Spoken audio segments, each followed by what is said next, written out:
topesi bino mbote bipai nyonso bovandi oyo bozali kolanda bongo radio télévision Voici l'homme ezali ngonga ya émission na bino masolo ya mboka émission oyo totalaka lolenge kani mboka etamboli pe tobengisi ba invité pour que tokoka kosolola yango pour que information ya solo et ko komela bino na bandako epai bozali epai ba piste de solution bazali ko proposer et ko sunga pe ba kambio balandaka émission ba yebana ko diriger action na bango vers le bonheur de notre population.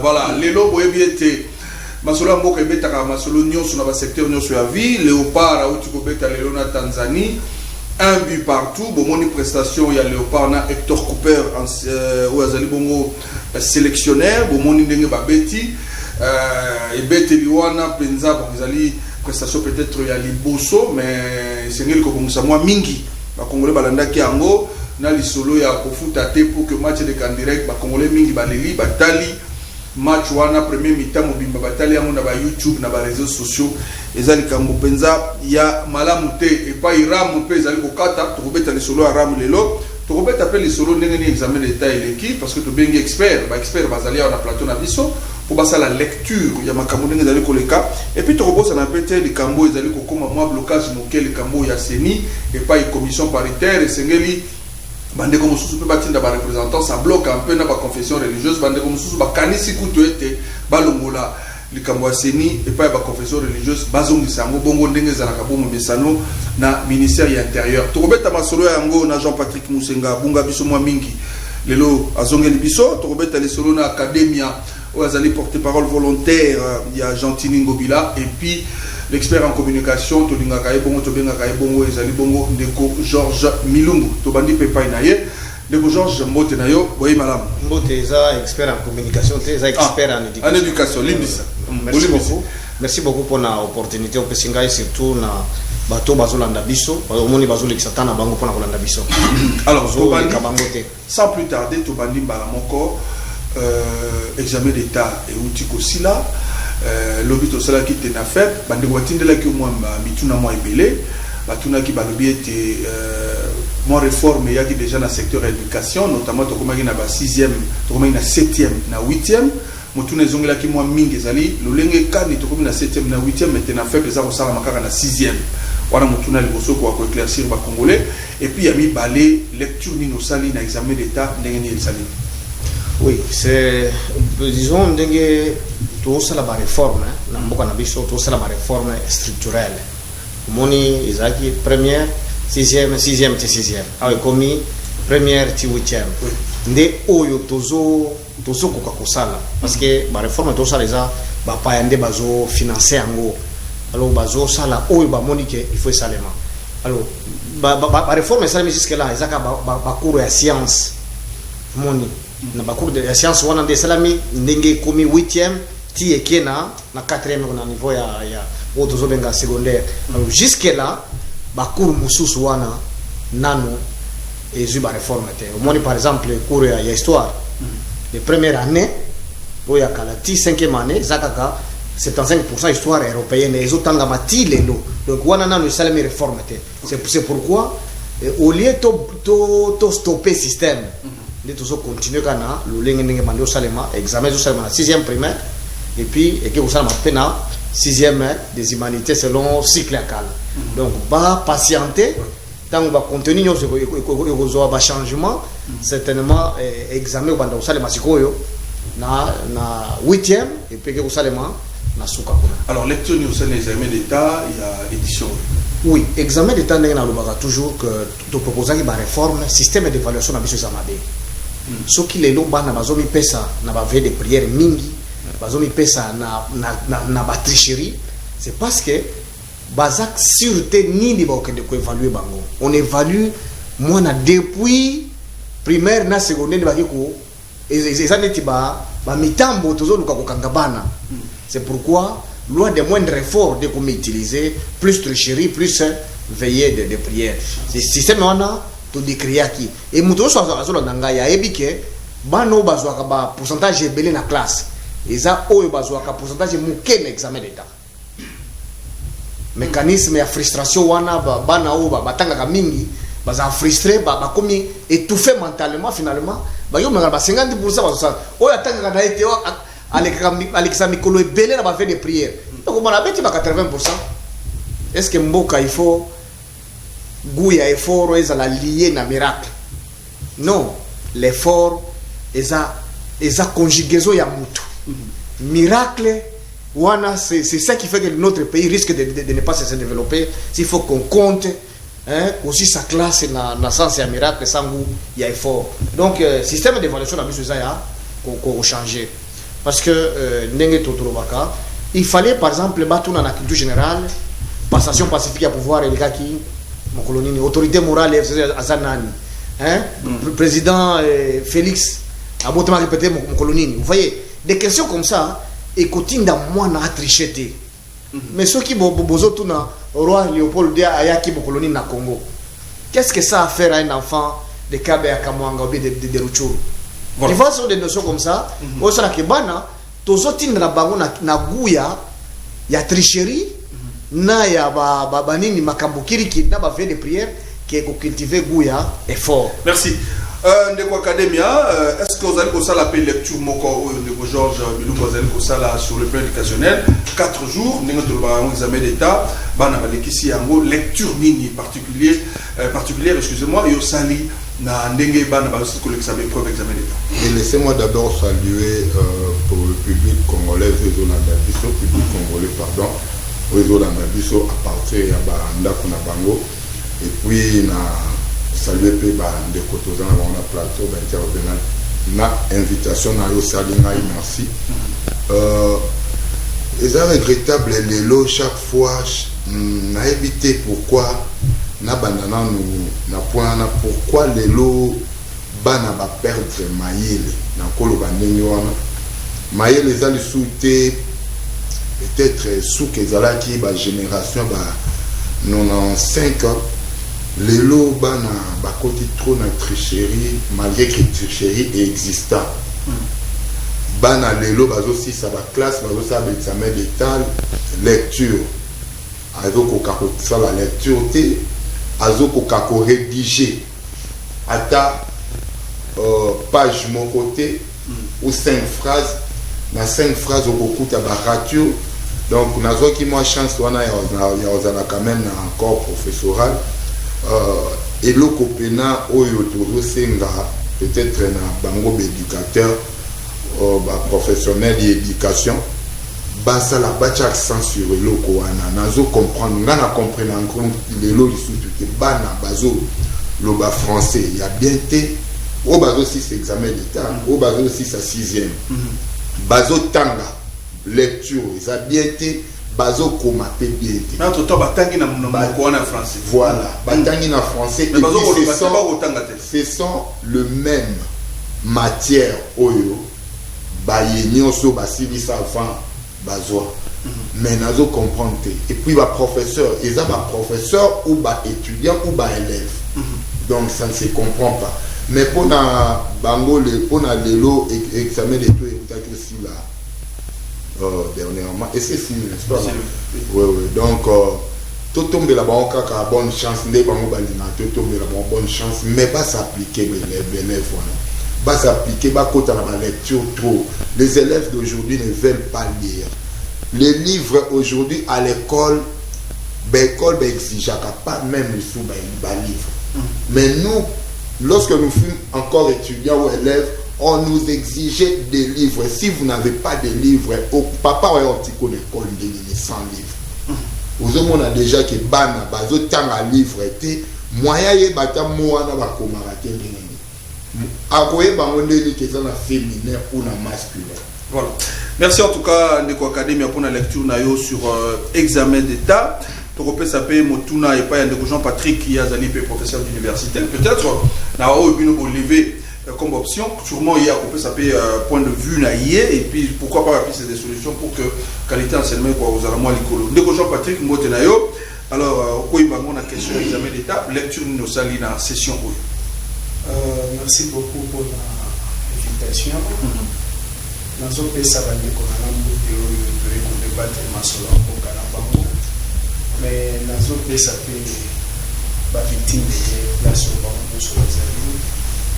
Nous avons fait mawa na famille ya oyo ya ngandeko Polydor Kasongo, colonel Polydor Kasongo oyo akutanaki na likama na nzela kozonga ndako na ye wana azali moko ya bato bakokeli mokili azalaki okote leli asaponaka tokundela mboka oyo me lelo peut-être motema mabe ya bato me nzambe nde moto apesaki tokanisi nzambe nde moto azwi abundisa mabota ya bao nyonso batutami na liwa wana baninga nyonso ya Polydor Kasongo nzambe abundisa mitema na biso puisque oyo wana kili aza wana biso ndeko kolandela motuna na yo mpona examen d'état eza na mwa particularité moko mbolo bana nyonso sinon plus de 95% ya RDC basali examen au même moment le même jour. Ça veut dire bana oyo bazaki na est ya république place ba mali ya examen ya ba iteme kokai kokoma te na ba jour baninga bazalaki kosala examen au moins bazwaki yango.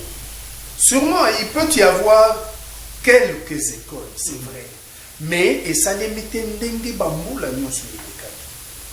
Ce sont des grands efforts qui ont été fournis. C'est vrai, moi baraté ezali na tokolo baté que nyonso ça parfait. Moi baraté ezali mais déjà c'est un signal très fort pour la sécurité ya mboka na biso. Bana na biso basali examen d'état. Mais nazana moi mawa moki. Okomona mwana azokoma lokola azokoma na texto na téléphone eza kutu ko abrégé te donc ba fonda bango moko ekomeli ba mona bango na ndenge bango moko donc eza pasi mais je pense que cela aussi est dû na ba réforme esali ngai na lobela kango toujours tokomaki nanu na niveau te totika approche par objectif tokende na approche par compétence tokomaki nanu te parce que tant on azotala bamboka onga na tamboli oyo ezosalela approche par compétence na mboko ya biso na niveau tozaleli tokokani te. Nous sommes allés très vite en besoin et même pour rien. Vous pouvez vous imaginer les loyaux, la Chine revient sur ça à interdire moi na moko ko ikoleka liboso à télévision té na jeu vidéo au-delà de 2 heures. C'est une restriction lelo na Chine.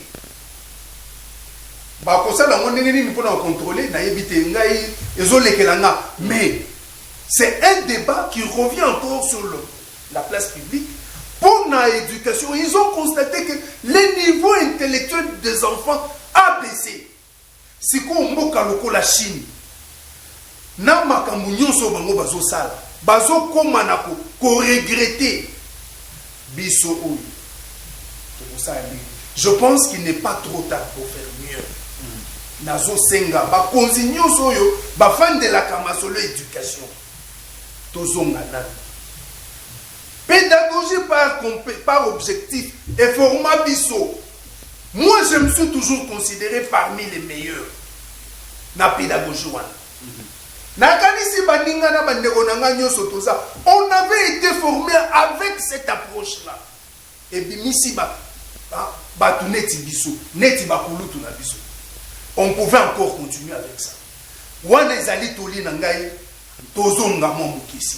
Voilà, merci en tout cas. On est dans le premier tour de table dossier ezalaki dossier examen d'état boyoki ba lecture ya ba invité ndenge basali ba proposer pe ba piste de solution ba regretter pe régression de tokolo ba benga yango bongo ndenge nini maele ya bana par rapport à nous sozali kotanga ezali de plus en plus kokita nde ba piste de solution pourquoi pas tokoki kotalela yango ba ministre à secteur pour que kota la qualité de l'enseignement et kokabon komata moi likolo. On va prendre le deuxième dossier pe ezali kolobisa moi ba congolais moi mingi moi ba kino bazali ko regretter makasi. Avant tout le CENI, le deuxième dossier, ezali dossier ya RAM. RAM, on se pose des questions. Assemblée nationale, ezali na rôle ya ko légiférer ba loi, ko sala mibeko, mais zape na rôle ya ko sala contrôle.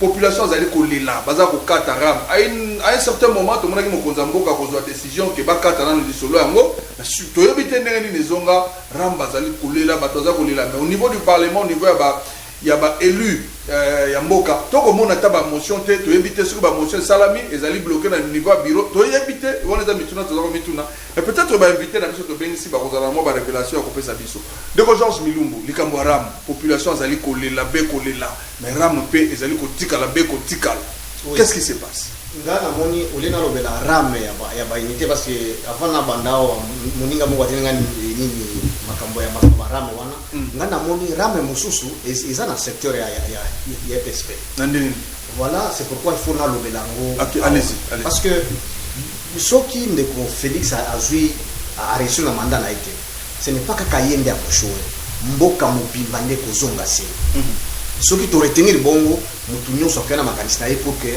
a reçu tout bande ko décrier 18 ans ya Léo Kabila que voilà ba parents bande ko foot oyebi que ba parents ba continuer ko foot na tena fait na examen d'état soki to sali disons calcul ça oyoka ki débat de makiawa 15 millions moko alingeti a bloqué yango wana za budget à l'état mais chaque mois na pour passer examen d'état a foutu 85 000 francs congolais et bana bazaki plus ou moins 700 000 et quelques ba candidats donc ils ont plus ou moins c'est là où sous 18 000 donc okay. Ils ont plus ou moins 30 millions de dollars ils ont collecté dans la autorité à ministère et enseignement primaire ça c'est l'argent frais école primaire mon konziamboka abimi gratuité non tina gratuité ils ont pour réduire bobola et puis qu'on soulager ba ménage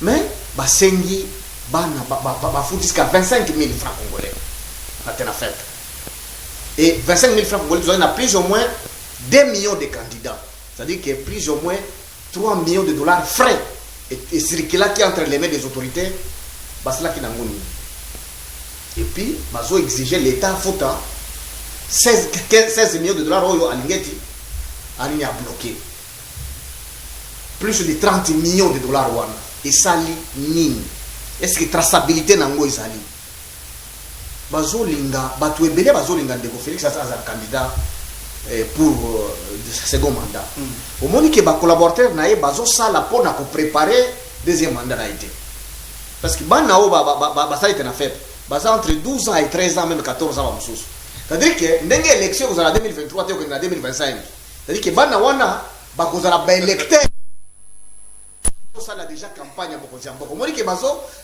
boya batu ba ke ko voter Mokonziamboka na motema malamu pour ba compter na CENI ya passage en poste. Okanisi ke batu nyoso ba ko zala obligé ba voter parce que bandi ma résultat CENI ka boy. Le message est passé. Donc, il y a téléphone c'est très important. Double emploi wana, il ne faut pas t'autoriser en gros. OK.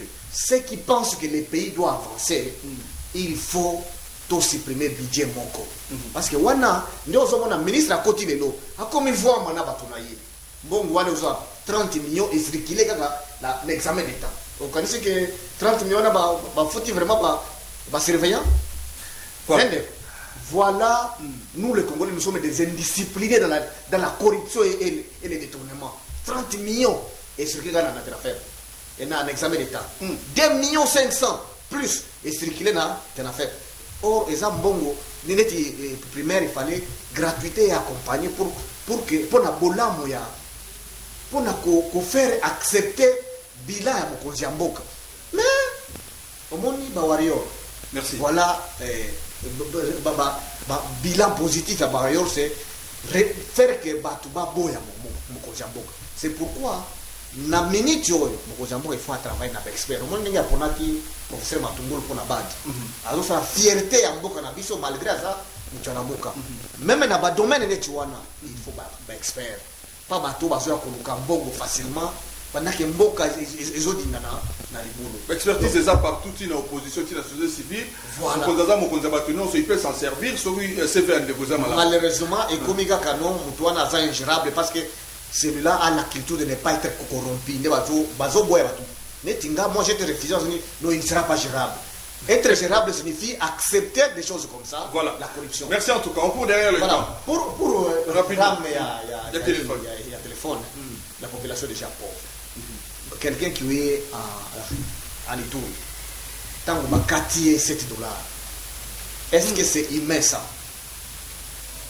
Celui qui a besoin de la sécurité là-bas, mais Balobi, Bakata, etc. Mais ceux qui téléphonent à Bami, est-ce que c'est logique ça?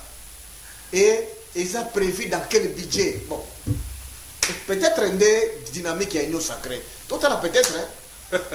Voilà, Ndeko Kadem a peut-être vous avez un avis contraire. Ministre il a pété un tic, Ndeko Kibasa a inquiété, mais population, pas là, ma député, motion pesate pour balko la population a pour le Kambouaram. N'habite sur Yobi Bakata Kouram, n'habite Kata Marapa Motonio sur lecture ni dans le Kosan Kambouaram. La députée va aussi la motion de Bango Basi va aller pas Kibasa. Oh. Ce qui est qui focus, il y a pas député pour Basi de la Makamouango là. Plus vite. Mais pour n'avoir qu'un des Makambo ya Ram, au monde il faut que la commune tout le monde était caucus à député national à Kinshasa, battre Meliram. Battre Meliram. Tu as voté. Battre Meliram. Or, ceux qui ont Makambo là, au monde a Kabunda la tête. Daniel Safou, Nani, député, on a tout Basangani. Pour Baya le Bango de l'aéroport. Sikuna, Boye, l'autorité de la ville, tout ça.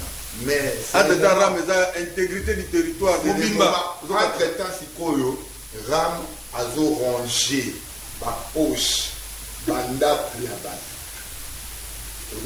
Et attaquer social, sur la population congolaise.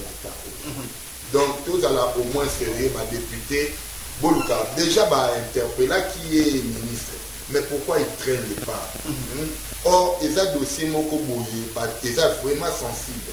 Population, chaque fois, chaque fois. Et côté qui moi, Olembisa, président de la République, a vu décision, mais Bazongi Yangoya, mon lobby, c'est que le ministre allait si la député, allait si peu côté à gouvernement, tout en année. Et ça, et l'autre ministre qui va à Mali, tout attaquant au plus vite. Population à chaque fois. Ils ont donné les Georges à Autoloba. Le mot très capital. Bazo aider le président de la République pour 2023. En 2023, le président de la République a dans la poste à censeur et l'autre fait sa censeur et ça va œuvre à poser. Tant que la population a fait le rôle à Ram, ministre est un petit qui base aussi la précaution à la moko et puis on efface.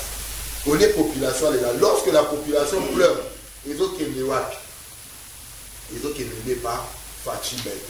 Donc, tous mes communistes, même pas les députés interpellés, mais Yomoko, Beta le sous le beau qu'on a mis ça pour. Voilà.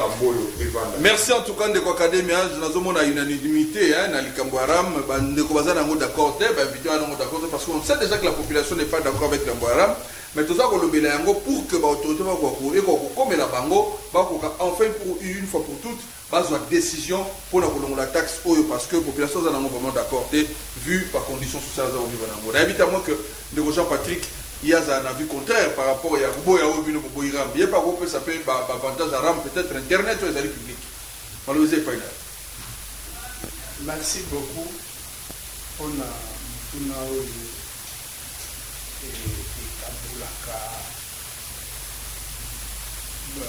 lisanga ya bana mboka soki nzala eza na mboka ata yo oza na mbongo ebele obotama na bandeko yo kolia me ndeko no moko quelque part takolaka nzala. Ça veut dire ezwi moninga yo tshako kosepela te likambo oyo balakisanga je pense arrêté ministériel moko il y a 2014 ce qui 2014 c'était ça 2015 ndeko te lisolo ya rame banda mais ndeko Kibasa nayebi ke IDPS Kibasa esala na Kabila c'est vrai mais oyo peuple azolela ndeko Kibasa IDPS Kibasa ekomi pembeni ya IDPS Tshisekedi décision oyo ezwamaka na FCC na ministre ya FCC baministre oyo biso tokumbata tolobaki bazalaka na bolingo ya peuple sikoyo yo mpe lisusu oye na régime oyo okei korécupere yango sikoyo nayebi te ezali mpo servir nani bato bakoya kolobaki olia kop na faci bato bakoya kolobaki olia kop na faci mpo ministre oyo asinyaka arrêté wana aliaka kop na Kabila tolobaka yango mpe ya solo sikoyo faci ntango akoya na 2023 kobeta masolo ya élection bakoki kotuna ye te ke oliaki na Kibasa mbongo aramu mpona nini tosala eloko oyo soki eza mpona bolamu ya Kongo ngai nasi nasenga boretire yango nanu après bozonga boexplike biso en quoi cela est nécessaire soki boexplike biso soki eza nango makambo ya mayuya te peuple akoyokela bino bokozongisa ngo botikaka kosala makambo na ndenge ya kiyanki oyo eza kiyanki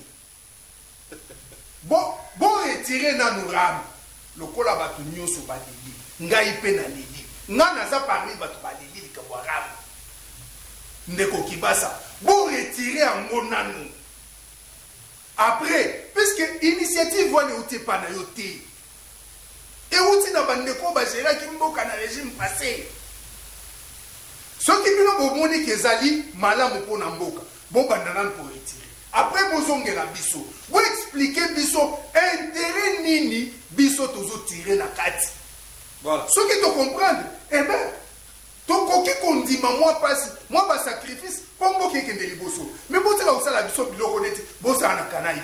Merci en tout cas, je crois que voilà, il y a population par rapport il y a taxe, il y a RAM. Je crois qu'on a mis les alliés koya to bandoroche la bino ba vox pop boyo ka ndenge population azali koloba. Biso tozui yango to latisi yango moi kazaka pour que ça la acceptable na miso ba tunanzela etandweke mais population azali ko décrier likambo ya taxe ya RAM ba konzi boyo ka pour retirer yango parce que rendez-vous est kozala bongo na 2023. Voilà, on nous fait signe que tout est vraiment rapidement dans cette émission, le Kemba Mingi, avec un rendez-vous à samedi, nous avons assez d'espace pour discuter. Je crois que Bandeko Georges, Milou Moutokose, Ngandeko Kade, Menandeko Jean-Patrick Bazong Labisso samedi. Avec le samedi, on va parler des bavures policières, hein, parce que ça continue. Et puis on va parler également d'Alikambo Yasseni. Mais je vais donner le mot de la fin à tout un chacun, va profiter. Moi, il va par rapport à Seni parce que ça sent déjà le blocage. Hein, et puis, il y a déjà glissement. Et puis, la Mouka déjà le dit, le 15, on a Balabala, le 15 de ce mois, le 15 septembre, pour le glissement. Et puis, blocage au niveau Yasseni. Le mot de la fin, je vais commencer avec Ndeko Georges. Le mot de la fin, par rapport à Yasseni parce que blocage qui ne dit pas son nom, tu évites de entériner Kadima ou pas au niveau de l'Assemblée nationale. Bandeko Moussou, tu as une commission paritaire avec le professeur Mbata, Bongo. N'invité, moi de la fin, et qu'ils ont plus orienté sur la CENI, ça la bien. Oui, dans tous les cas, le décor est planté pour que l'élection soit en 2023. Les acteurs politiques sont prêtés pour l'élection en 2023. Les acteurs politiques, opposition majorité. Parce que d'un côté, ils n'ont pas un bilan présenté. Et ceux qui étaient au pouvoir vu la pression ya régime oyo bamoni bazangi pouvoir, il faut négociation et salement. Okay. C'est ça les jeux qui veulent que négociation et salement, Ndeko Félix a diminué moi pouvoir na et puis ça m'a bakabula comme ça tokende na glissement. Or on est pour intérêt il y a politicien mais peuple. Et c'est ce que nous déclarons. C'est pourquoi Ngai même a proposé que Batika IDPS et entériné Kadima. Parce que sous Kabila, on voit qu'il c'est mieux qui a eu nananga non. Mais vu contexte oyo bilez la quitté. Akoka qui ko imposer chadarité. Et na minute oyo so qui toke ka boy na décrier ka par exemple ya des budgets wana na ministère de l'éducation. So qui toke boy bilan est consolati. Même attendre ko Félix Alobi yemoko président ya Seni na recommandé ba confession de ces balé wana et sensibiliser les populations et s'approprier l'élection. Seule manière à rendre l'élection transparente et ça mokolo ya vote batu ya bureau wana ba bimate sans kotika ba PV de vote à tous les bureaux pour que chaque candidat azala na plus ou moins 90% ya ba PV et kosilisa makambo ya fraude. En tout cas merci. Donc to na candidat oyo peuple ne a voter parce que wana même attendre de Félix akoboya ye moko ko se proclamer ce qui yende azuité a ko proclamer ce qui est azui a ko se proclamer ce qui azuité a ko proclamer nenge nanga a proclamer qui Ndeko Félix olé à Chadari. Merci. Voilà mot de la fin de Bokadé mais rapidement na ligne na mot de la fin de la lobby Ndeko Georges Asali en 1 minute mais au placer le Kamboseni na kati. Merci beaucoup. En tout cas pour na Kamboseni ce que je peux dire c'est quoi politique na biso to ba politicien na biso ba mesani même politique. Il y a probo ya ka qui est tout faire passer entérinement ça les ma okuna ba bloquer okuna provoquer marche donc et comme il a eloko moko depuis tout ce temps là na Kabila basali yango kuna na 1+4 basali yango au moins que nous n'avançons pas opposition balika même style d'opposition mais ce qui est na outil pour apprendre yango que le président de la chambre basse mais Mbosso yena bati bakutanaki po baluka ndenge nini ya kogagner temps et puis on doit gagner le temps oyo bakolinga bakitaka non c'est là basala opposition c'est là ya ba marche ils n'ont qu'à faire ba oyo déjà il fallait toi entériner ceux qui kadima ils doivent passer à l'action donc au lieu de la kaka corrompre chaque fois chaque mandat pour un problème à ces problèmes ba opposant pe ya ba religion batikali kuna SSC na banani na ba senko bango pe baza opposant ba continuer opposition na bango mais passons à l'action pour que tout gagne temps sinon tous la kaka même politique donc pourquoi tu mets la politique wana ya chacun pour soi donc tout qui peut quand même bon quoi. Merci en tout cas Ndeko Kadima pour 1 minute à mot de la fin. On va faire pareil avec Ndeko Jean-Patrick Moussenga. Est-ce que vous rejoignez les idées à Bandeko? Excusez 1 minute, 0 secondes. Nanga Kika a signalé population chinoise congolaise qui Ndeko Ngobila Toutaki pour stade déjà démarrage il y a route oyo ya Bongolo. Donc misale Outaki Bandesika na Outaki avant na koma. Awa donc coup de chapeau naie et puis na équipe naie. Bassara toujours Moussala pour la Kinshasa et dans la ACP toujours là-bas. ACP toujours en avant. Ok. On termine le mot de la fin avec Ndeko Jean-Patrick Moussenga. Seni en fait. Oui. Ndeko Nanga avant na yana Seni. Une minute. Na kusenga ndenge zawana na batu o bazanzinga nzinga mokonza mboka surtout ba oyo bapesa mokonza mboka tuli basenga ye bosenga mokonza mboka alongola Tomi Tambwe na programme de DRC. Tomi Tambwe azali assassin. Azala na RCD Goma. Azala na CNDP. Azala na biloko nyonso oyo eyandeye RDC.